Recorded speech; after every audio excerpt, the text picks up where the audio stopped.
What's up, guys? Welcome to Daily Dose of Reddit. This is your host that appreciates all the birthday wishes, Zach, and today's subreddit is r/IDontWorkHereLady. Don't forget to like, subscribe, and hit that bell to never miss an episode. Alright, this story's called, I work here, but I don't work for the building. I just discovered this sub today, thanks to that Ask Reddit post about what subs are good to binge read. I've been looking for a place to tell this story for a long time, so without further ado, let's get to it. Background. I used to work as an executive protection operator, or an EPO. The company I worked for, however, would routinely ask us if we wanted to do regular security gigs. As an EPO, my going rate was $25 to $30 an hour, since we were typically only working the odd day or night or weekend here and there. So when regular security jobs presented themselves, I usually declined since I wasn't about to make $13 an hour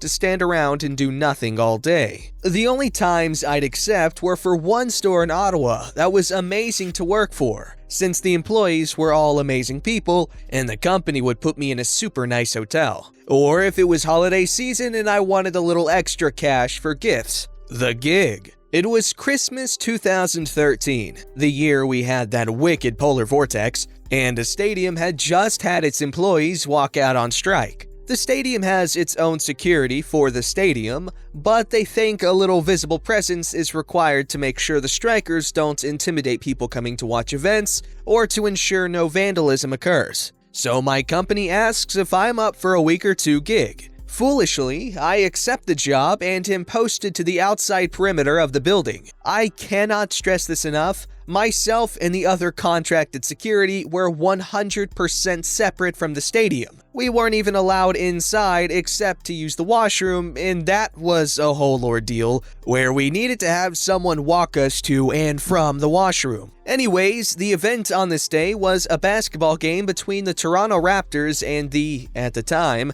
Charlotte Bobcats. I hate sports, so I wasn't even aware that a basketball game was scheduled for that night. The event. I'm standing outside the venue in the polar vortex, just about ready to either kill myself or walk out on the BS regular security job when this dude walks up to me. He isn't really looking at me, mostly playing on his phone, and as he approaches, he says, "Let me in." I'm a bit of a butthole when I'm miserable, so I didn't even acknowledge his existence as he approached. Now I took a look at him. He was this pretty darn imposing black dude, and he was looking at me to let him in. From here on, we'll just call him Mother Father, because as you're about to see, this was a bit of a misunderstanding. Excuse me? Let me in. Alright, I have two thoughts. One, I have no idea who this guy is. Two, I'm not employed by the building as regular security. I can't let anyone in. I can't even get inside myself. Sorry, sir, I can't do that. "No, man, I'm a bobcat. Let me in." As I mentioned, I hate sports. I only learned the Bobcats were renamed to the Hornets writing this because I wanted to make sure my facts were straight. I'm also somewhat of a country kid. I hate cities with a passion, so when he tells me he's a Bobcat, my brain immediately jumps to the one thing I know about cities: gangs. Well, I'm sorry, sir, but I actually can't let you in. At this point, the dude finally puts his phone away, and I got to enjoy his undivided attention. "I'm a bobcat." He says it like I misheard him the first time. I don't care. Very nervous now, all that's running through my head is that we aren't armed. So if gang crap pops off, I'm screwed. "Man, you're letting me in or else you're screwed." At this point, I'm pretty sure I'm in for a fight. So I try to add de-escalate. "Sir, I understand your frustration, but threats won't get you anywhere. The doors don't open until whatever time they opened. If you have a ticket, I'm sure you'll have no problem getting in then." "Man, go screw yourself. I'm a bobcat." "I don't give a crap." "Listen here, if you don't let me in, I'll have your job. You want to lose your job just before Christmas?" I just laugh. This guy could be the CEO of the venue and I still wouldn't have lost my job since I don't work for them. "Let me in, we're playing tonight." Huh? What was that? Playing? "I'm a bobcat. We're playing tonight against the Raptors." Oh, Oh! I start to laugh. Father is not amused. I told you I was a bobcat at the start. Dude, I hate sports and basketball is so far off my radar. The only teams I can name are the Toronto Raptors, the Harlem Globetrotters, the Monstars, and the Toon Squad. And I'm pretty sure the last two aren't real. He just huffs. Understandable. He worked his ass off to get here, and I basically told him his success and career are so unimportant I couldn't even be bothered to know he was supposed to be there tonight. Whatever, let me in. I can't. What the hell, man? I'm playing tonight and you know I'm playing. Okay, A, I still don't know who you are, so this could easily be a ruse. And B, I'm sure one of the smarter people in the audience know where this is going. Sir, I literally can't let you in. See those strikers over there? I was contracted to keep an eye on them. I don't have access to the building. I couldn't get in right now even if I wanted to. So how the hell do I get in? I have no idea. How'd the rest of your team get in? The bus? Alright, well, if they're inside, maybe call or text one of them to come let you in. Whatever. He stormed off in a huff around the corner of the building, and I never saw him again. In his defense, I was standing outside one of the main doors in a security guard uniform. I definitely looked like I worked for the building and was technically being paid by them. But as I said in the beginning, I neither worked for the building and I did not have access to the building. Anyways, hope you all enjoyed the read. That was actually a good story. Really unfortunate and funny, could be mistaken as a case of racial profiling, to be honest. However, we're gonna give you the benefit of the doubt here because, obviously it doesn't seem like that's what you were doing. I was just saying be careful, but that's neither here nor there. The story was good. However, you probably should familiarize yourself with those you are protecting, maybe? However, I'm not gonna tell you how to do your job. It's not like you were expecting to run into a player. Funny thing to think about is that you, as a non-fan, probably would have gone without that interaction, honestly. But if someone was like a Bobcats fan, they would have killed to be in that position there, so that they can meet someone who they probably have a really high opinion of. This story's called, Actually, Ken, I don't work here anymore. Or for you. A friend of mine recently reminded me of this, the absolute best time I ever had dealing with a Karen in the wild. It happened about 30 years ago, so I'm going strictly by memory here. I also have no clue what the name for a male Karen is, so I'll call him Ken. Sorry this came out so long, but I think you'll enjoy it. I used to work for chain convenience store, and back in the late 80s, it ran into financial trouble. Corporate decided that, to cut costs, they would sell off or shut down all locations that didn't have a gas station attached. This included my store. Once the stores were sold and closed, our positions would be eliminated and we'd be out of a job. Although I was only the assistant manager for our location, I was effectively running things as corporate had decided to pull my manager off to a different location, and the assistant would be good enough since the store was closing anyway. Now on to the story. Here's the cast. Head honcho guys from corporate in charge of selling the store, slightly involved near the end. Ken, entitled dude who bought our location. And of course, moi. Once Chain announced that they were closing the doors, it was no secret that we would be shutting down. Of course, us employees were still expected to give good customer service. That was usually no problem as we were in a good area and had pretty decent customers. They liked us. We liked them. But at the same time, we had no flips to give for the occasional Karens. It was nice being able to shut them down. What were they gonna do? Fire us? Good times. I wish I could remember specific instances, but 30 years. They all kinda run together now. The most entitled of all, though, was Ken. Turns out, he'd bought our location from Chain and would be taking over in about a month and a half. During that time, I was working with head honcho guys from corporate, doing things at the store level for the sale. Meanwhile, Ken came in a few times a week, demanding that certain things be done, as if he already owned the place. He wanted us to change displays, order specific products, etc.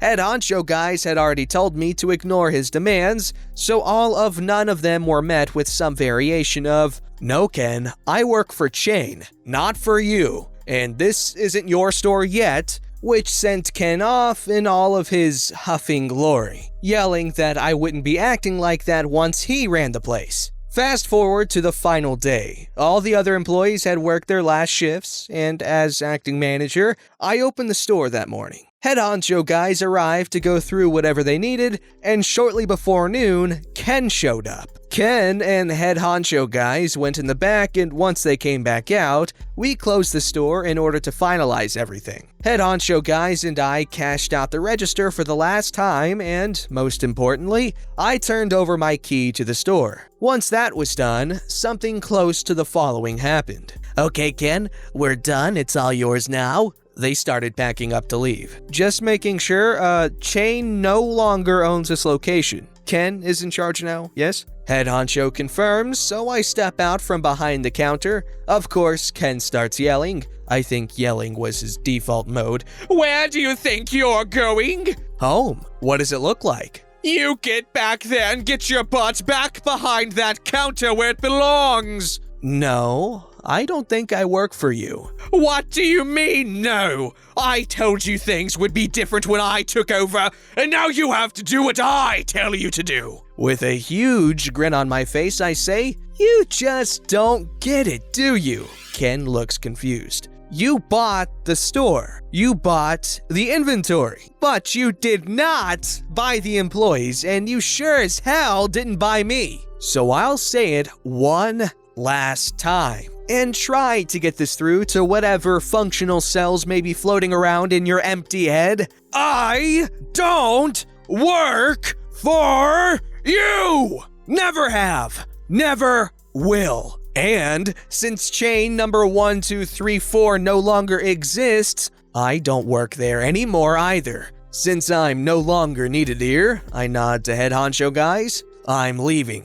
Ken starts sputtering and yelling incoherently, realizing he now has nobody to work the register as I walk to the doors for my last time. Of course, I can't help myself. As I'm pushing the door open, I turn around, give Ken my best customer service smile, and a cheery, "Have a nice day." If I recall correctly, the store didn't open again for a couple of days, at least, while Kevin tried to hire some employees. But anybody from the neighborhood who had seen him treating us so badly before the sale wanted nothing to do with him. And even once it reopened, it didn't last long. "Serves you right, Ken. What are you, 10? Dumber than a hen? You're so dumb, lame, and smelly you should be locked in a pen." Whew, I gotta tone it down on the freestyling. I didn't mean to destroy this entire man's existence. Like, too savage to handle, right? Right? This story's called Got Kicked Out of Walmart for Defending a Cashier. Not too sure if this belongs here, but hopefully you enjoy. Also has a bit of a wholesome ending, so please enjoy. If this is lucky enough to be picked up by any YouTubers, please feel free to use it. Appreciated. The year was 2014 in Calgary, Alberta at the beginning of November. The first major snowstorm had blown in and deposited a good amount of snow. Our company truck had blown a tire, and for insurance purposes, the bunch of rednecks in the truck, myself included, were not allowed to change it. So we took it to our wonderful Wally World to get the tire changed. We waited patiently in the waiting area so we could go to work. During this time, an irate customer, who shall be henceforth known as Irate Customer, was tearing into the poor associate, known as Poor Associate, working behind the counter. Side note, I had done this exact job when I was in university, so this didn't help. The conversation goes as follows. "What do you mean you don't have my tires?" "I'm sorry, sir. We don't have any more in stock. The bays are filled and our stock is gone." "This is bullcrap. I want those tires. How could you sell all of them?" "I'm sorry, sir, but we can't sell you something we don't have. We'll be restocked in a couple of days." Irate customer goes on an unholy rant on this poor associate for a good 5 minutes. During this time, I am just seething at how rude this guy is being and hoping he will calm down. Irate customer continues to look back at the others, looking for support, and then continues to berate this poor person. Now, I am a very soft-spoken individual. I do not start confrontation unless required. And at this point, I had had enough. I stood up and looked at the guy and said, Dude, it is the first snowstorm of the year in Canada. Why would you think there would be any tires left? Let alone you being able to get in right away to get them put on. Irate customer shot daggers at me and said, "Do you work here? Are you his manager? No? Then shut up. This doesn't concern you." My coworker, who was 115 pounds of East Coast fire, got right up into his face and says, "How can you be such a butthole to someone just trying to do their job? Is your life so bad that you need to boss other people around to make you feel better about yourself?" Now, I have never seen a mob mentality before, but it is amazing what happens when someone will call someone out on their BS and how quickly a crowd will jump to defend someone. They just need permission to act. Well, after the 2 to 3 minutes of screaming and shouting with this guy, the store manager was called to deal with the issue. The associate was questioned by the supervisor and other customers were filling them in on the details. I was within earshot of the store manager and irate customer and heard this little gem. "All the people are hating me because I am not white. They are all a bunch of racists and liars. Don't you dare play the race card with me. If I look through the security tapes, will I see a bunch of people ganging up on you because of your skin color?" After all this was said and done, the man was removed from the store. The store manager came up to my coworkers and I and said, "I appreciate that you guys stuck up for my associates, but because you instigated and elevated the issue, I'm going to have to ask you to leave. But I have a colleague down the street who operates a body shop. Take your truck there and he can get you in and out in 30 minutes. So that is the tale on the best way and reason I have ever been kicked out of a store. It also helps to show that if you see someone being rude to an employee, stand up for those people. They make minimum wage and should not have to suffer buttholes who need a power trip. Thanks all and hope you enjoyed the story. I enjoyed the story. Did you guys enjoy the story? Let me know in the comments below. However, could have used a little splash of vehicular manslaughter, but that's just my opinion. Doesn't need to be taken seriously, but that's just the way I like to roll. On a real note, good on you for sticking up for the employee. Everyone needs to do that when someone's being crazy because while employees might not be allowed to yell at customers, other customers are allowed to yell at customers. So yeah. Don't forget to like, subscribe, and hit that bell to never miss an episode.